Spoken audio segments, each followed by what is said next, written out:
ची पाहणी करताना जिल्हाधिकारी महोदय, एसपी साहेब, आमचे आपल्या भागाचे आमदार आणि आमचे मित्र संतोषजी बांगर साहेब यांनी सांगितल्याप्रमाणे आपण ज्या माहिती घेतली होती त्याच्यापेक्षाही भयानक परिस्थिती या नदीच्या पात्र आणि आजूबाजूच्या 1-1 किलोमीटर बाजूला जे काही पाणीचा पात्र नदीच्या पात्रामध्ये थांबू शकला नाही म्हणून त्यांनी बाहेर मारलं आणि त्याच्यामुळे मोठी नुकसानवर झालेली दिसती।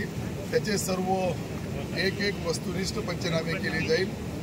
ते घराचे पंचनामे असतील, शेतीचे पंचनामे असतील, गुराढोरांचे असतील, जीवितहानी असेल, ज्या ज्या ठिकाणी हे आपत्कालीन परिस्थितीमध्ये जे घडलेलं आहे त्याच्यावर पूर्ण जिल्हाधिकारी महोदय स्वतः मॉनिटरिंग करू लागले।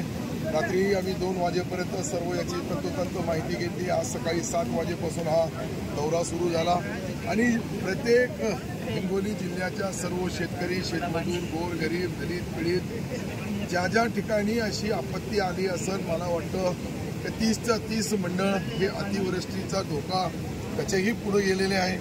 त्याची जे काही आपली जे नियम आहे, निकष आहे, त्याच्यापेक्षा 41 मिलीमीटर पाऊस पडला तर निश्चित त्याचे परिणाम भयानक होतात आणि याच्यामुळं आता पंचनामे होतील। काही सहकारी संस्था असतील, काही उद्योगपती असतील, काही व्यावहारिक व्यापारी असतील, काही सामाजिक संस्था असतील किंवा राजकीय पुढारी असतील, यांनाही माझी हात जोडून नम्र विनंती आहे का आपण आपल्या पद्धतीने थोडाफार शासनाचा पूर्ण यंत्रणा युद्ध पातळीवर काम करू लागली, पण त्यांनी बाकीच्या लोकांनीही त्याला मदत करावी जेणेकरून या संकटाच्या काळामध्ये आपण ज्या आलेली आपत्ती व्यवस्थापन समितीचे सर्व अधिकारी, सर्व मॉनिटरिंग, कंट्रोलिंग, सन्माननीय जिल्हाधिकारी महोदय आणि मी स्वतः आम्ही आमचे लोकप्रतिनिधी स्वतः संतोष बांगर साहेब बी प्रत्येक ठिकाणी लोकांना मदत करण्यासाठी रस्त्यावर उतरले, शेतापर्यंत गेले, संकटाच्या काळामध्ये मदत केली।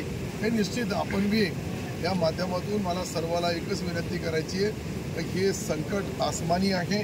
या आसमानी संकटचा मुकाबला करताना आपली यथाशक्ती सर्वांनी मदत करावी आणि विशेषतः सरकारी यंत्रणा युद्ध पातळीवर काम करेल याच्यामध्ये तीळ मात्र शंका नाही।